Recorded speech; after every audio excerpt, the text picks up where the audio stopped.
ஆக்சுவலாக நிறைய பேசணும். ஃபஸ்ட்டு வந்து இந்த படத்தை வந்து எனக்கு ரெஃபர் பண்ணதே வந்து லக்ஷ்மண் சார் தான். அவர் தான் வந்து மன்வானந்தை வந்து அனுப்பிச்சி வச்சார் இந்த ஸ்கிரிப்டோட. அவருக்கு ஒரு மிகப்பெரிய தேங்க்ஸ் சொல்லணும். ஏன்னா இந்த ஸ்கிரிப்ட் கேட்ட உடனே ஒரு ஃபஸ்ட் டிஸ்கஷன் நானும் சாரும் வெங்கடேஷ் சார்லாம் உட்காந்தோம். அவர்கிட்ட கேட்டது ஃபஸ்ட்டு ஒரு விஷயந்தான், சார் இந்த மாதிரி ஸ்கிரிப்ட் ரொம்ப பெருசாக இருக்குது சார், ஸ்கேலாக பெருசாக இருக்குது. அவர் சொல்கிற ஆர்டிஸ்ட்லாம் வந்து எல்லாருமே வந்து ஒரு பெரிய ஒரு பட்ஜெட்டாகவும் பெரிய ஒரு ஸ்டார் காஸ்டாக இருக்குது சார், எப்படி சார் தாங்க முடியுமா அப்படின்னு நான் கேட்டேன். அப்போ அவர் வந்து ஒரே வார்த்தை தான் சொன்னார், நம்ம வந்து தியேட்ரிக்கலாக ஒரு படம் எடுக்கணும், அது கண்டிப்பாக நம்ம செலவு பண்ணி தான் ஆகணும். I'm very confident on Mannu and இந்த படம் கண்டிப்பாக ஜெயிக்குன்ற ஒரு நம்பிக்கை இருக்குது. So will spend on the film அந்த வந்து ரொம்ப கான்ஃபிடென்ட்டாக சொன்னார். எங்கேயுமே வந்து நம்ம காம்ப்ரமைஸ் பண்ணி எடுத்தால் இது வேலைக்கு ஆகாது, சுருக்கி எடுத்தால் வேலைக்கு ஆகாதுன்னு ஒரு டே ஒன்னில் வந்து ரொம்ப தெளிவாக இருந்தார். That's hats off to you sir. Sir இங்கே ஸோ இட்ஸ் நாட் ஈஸி. ஏன்னா இந்த அதுவும் இப்போ இருக்கிற காலகட்டத்தில் வந்து ஓடிடியாக இருக்கட்டும், மற்ற பிஸ்னஸ் எல்லாம் டவுன் பண்ணும்போது தியேட்டர்ஸ் நம்பி மட்டுமே நம்ம படம் எடுக்க வேண்டிய ஒரு கட்டாயமான ஒரு நிலைமையில் இருக்கும். So it was very confident. So அதோட பெரிய எக்ஸாம்பிள் தான் லப்ரப் வந்து. So I was very happy the confidence he had in the script. And thank you sir, thank you Venkatesh sir, ரொம்ப ரொம்ப நன்றி. அண்ட் மன்னு ஆனந்த் அவர் எல்லாத்துலேயுமே பயங்கர ப்ராப்பராக இருப்பார். அந்த ஷூட்டிங்காக இருக்கட்டும், பண்ணி ட்ரெஸ் பண்ணி வந்தது கூட பயங்கர கல்யாணத்துக்கு போகிற மாதிரி வந்திருக்காரு. பக்கா புது ஃபார்மல் ஷூஸ்லாம் போட்டு. That's a way, is life style வந்து அப்படி தான். ப்ளஸ் அது வந்து அவரோட ஒர்க்லேயும் ரொம்ப ரிஃப்ளெக்ட் ஆகும். ஒவ்வொரு சீனாக இருக்கட்டும், ஒவ்வொரு ஆக்ஷன் சீக்வன்ஸாக இருக்கட்டும், எல்லாமே வந்து ரொம்ப ப்ரீ பிளான்டாக, ரொம்ப ஆர்கனைஸ்டாக, ரொம்ப கிளாரிட்டியோட ஷூட் பண்ணார். ஸோ ஆக்சுவலாக இந்த படம் ஆக்சுவலாக ரொம்ப நாள் ஷூட் பண்ணியிருக்கணும். But because of is clarity and execution we finished in less number of days what it would have actually taken. So அதில் வந்து it's phenomenal. It was a pleasure working with him. எல்லா ஆர்டிஸ்டும் அதுதான் சொல்லுவாங்க, but it was truly special brother. Thank you for making it memorable. அப்புறம் எங்களை cameraman my Lord எங்கே இருக்கிறீங்க? அவர்கிட்ட நிறைய ப்ளஸ் பாயிண்ட்ஸ் எல்லாம் இருக்குது, அதெல்லாம் இங்கே சொல்ல முடியாது. பட் ரொம்ப கூலான ஒரு பர்சன் அவர். வந்து மனு ஏதாவது ஷார்ட் ஏதோ காம்ப்ளிகேட்டாக சொன்னால் அப்படியே முடி இருக்கிற மாதிரியே தலை சொரிகிறார், ஆனால் ஒன்றுமே இருக்காது மண்டையில். But very very sweet person, very very talented. அவர் மனு போகிற ஸ்பீடுக்கு அவர் வந்து ரொம்ப ரொம்ப ஃபாஸ்ட்டாகவும் சரி குவாலிட்டியாகவும் வந்து எடுத்தார். ப்ளஸ் இந்த படத்தில் அண்டர் வாட்டர் சீக்வன்ஸ் ஒரு இன்ட்ரடக்ஷன் ஷார்ட்ஸ் இருக்குது. அது பாம்பேயில் எடுக்கும்போது அவரும் என் கூட டைவ் பண்ணி, அவரும் அந்த அண்டர் வாட்டர் கேமராமேன் கூட அவரே டைவ் பண்ணி வந்துட்டு அவர் பயங்கரமாக வித்தையெல்லாம் காட்டிகிட்டு இருந்தார்.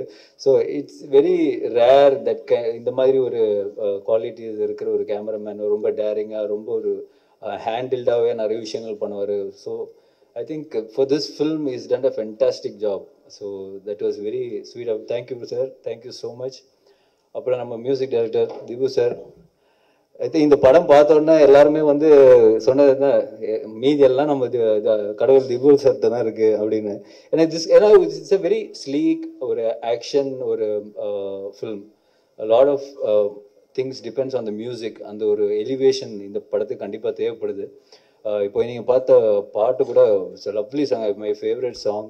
ஸோ ரொம்ப ரொம்ப ஒரு அற்புதமான ஒரு மெலடியாக இருக்கட்டும், மீதி இருக்கிற சாங்ஸாக இருக்கும் படத்தில். I think it's done a fantastic job.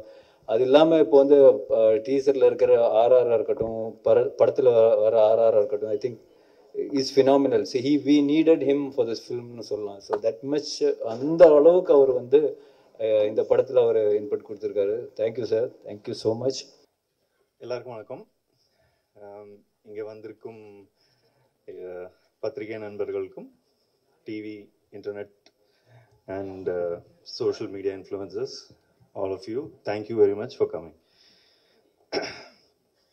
இங்கே எல்லாரும் படத்தை பற்றி எல்லாரும் சொல்லிட்டாங்க.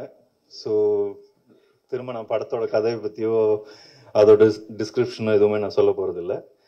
பட் இவ்வளோ நேரம் வெயிட் பண்ணிட்டீங்க, எனக்காக ஒரு 10 minutes கொடுங்க. ஏன்னா அது நான் சொல்லியே தீரணும். பிகாஸ் படம் எடுக்கிறதுன்றது வந்து அவ்வளோ ஈஸி இல்லை. It requires a lot of gratitude and thankfulness. So எனக்கு வந்து so I'm going to start saying few things. So please கொஞ்சம் 10 minutes கொடுங்க. ஒரு டைரக்டருக்கு வந்து ரெண்டாவது படம், இது என்னோட ரெண்டாவது படம். Mister X is my second film. First film was FIR. So ஒரு ரெண்டாவது படம் ஒரு டைரக்டருக்கு கிடைக்கணும்னா அந்த மொதல் படம் வெற்றி அடைஞ்சிருக்கணும். ஸோ அந்த படத்துக்கு எனக்கு வாய்ப்பு கொடுத்து அந்த படத்தில் நடித்து கோவிட் டைமில் அதை தியேட்டரில் ரிலீஸ் பண்ண விஷ்ணு விஷாலுக்கு நான் தேங்க்யூ சொல்லிக்கிறேன்.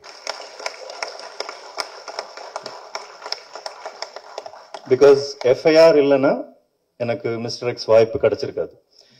So moving on to Mister X,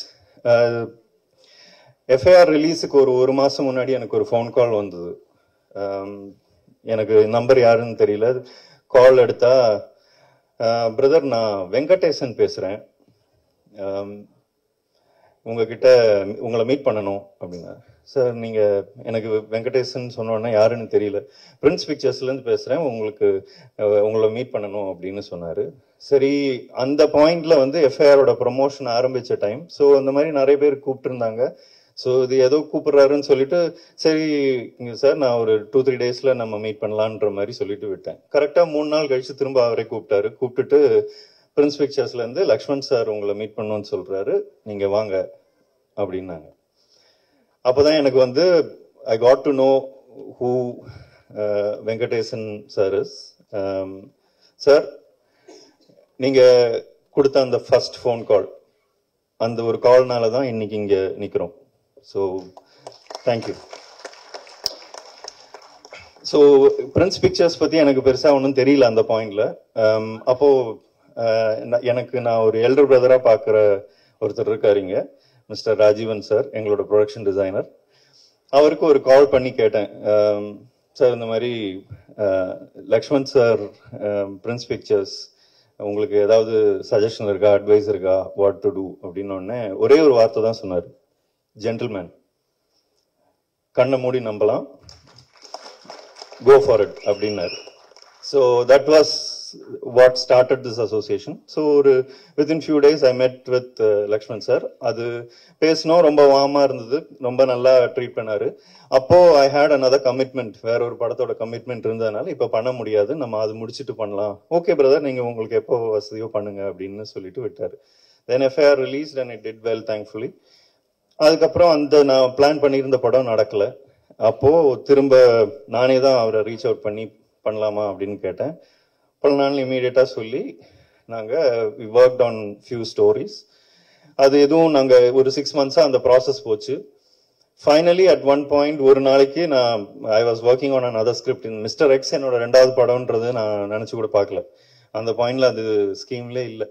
திடீர்னு ஒரு நாள் பிரின்ஸ் பிக்சர்ஸோட எக்ஸிக்யூட்டிவ் ப்ரொடியூசர் ஸ்ரவந்தி சாய்நாத் வந்து என் ஆஃபீஸ்க்கு வந்தாங்க. வந்துட்டு, கொஞ்சம் பொறுமையாக நான் சொல்கிறது கேளு, வேற ஒரு கதை பண்ணலாமா, வேற ஏதாவது உன்னால் இப்போ அதை கன்சிடர் பண்ண முடியுமா அப்படின்னாங்க.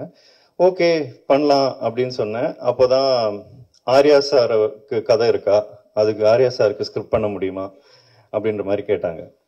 ஸோ எனக்கு ஓகே, பட் ஆனால் ஆர்யா சாருக்கு ஓகேவா அப்படின்னு கேட்டேன். அது நாங்கள் பார்த்துக்குறோம், நாங்கள் பேசிட்டு வில் செட்டப் அ மீட்டிங் அப்படின்னாங்க. ஸோ இப்போ இந்த ஸ்டேஜில் எனக்கு எது எதை நோக்கி போகுதுன்னு தெரியல. எனக்கு தெரிஞ்ச என்னோட இண்டஸ்ட்ரி ஃப்ரெண்ட்ஸ் சில டைரக்டர்ஸ்க்கு எல்லாம் நான் ஃபோன் பண்ணி கேட்டேன், ஆர்யா சார் எப்படி அவர் வந்து இல்லைன்னா உங்களை வச்சு எப்படி சமாளிக்கிறது, ஸோ அவரை எப்படி கதை சொன்னா அவருக்கு பிடிக்குமா இல்லையான்றதெல்லாம் சில பேர்கிட்ட நான் விசாரிச்சேன். அப்போ விசாரிச்ச போது எல்லாரும் சொன்னாங்க, வேஸ்ட், டைம் வேஸ்ட்டு, அவர் கதை கேட்பாரு, கேட்டு ஒரு 2 நாள் யோசிச்சு இல்லை வேண்டாம் அப்படின்ட்டுருவாரு அப்படின்னு சொன்னாங்க. ஓ சரி, ஓகே, அப்படிதான் இதுவும் நடக்க போகுதுன்ற அந்த மைண்ட் செட்டில் தான் போனேன். போயிட்டு ஐ மெட் ஹிம். ஒரு 2 கதை அவுட்லைனாக நான் ப்ரிப்பேர் பண்ணிட்டு போனேன். போயிட்டு இந்த கதையை சொன்னேன். வித்தின் ஒரு 20 minutes 30 minutes of narration he said okay bro, இது பண்ணலாம் அப்படின்னு சொல்லிட்டு இம்மீடியட்டாக வெங்கடேசன் சாருக்கு ஃபோன் பண்ணி நான் பண்ணுறேன் அப்படின்னு சொல்லி அந்த ஒரு ஹீரோ கொடுக்குற அந்த அஷ்யூரிட்டி அதுதான் அந்த ப்ராஜெக்ட் கிரீன்லைட் ஆகும். So Arya sir, thank you very much for your trust in me. And because of that ஒன்று ஒன்றா ஒரு செயின் ரியாக்ஷன் மாதிரி ஒன்று ஒன்றா அமைஞ்சது. So thank you.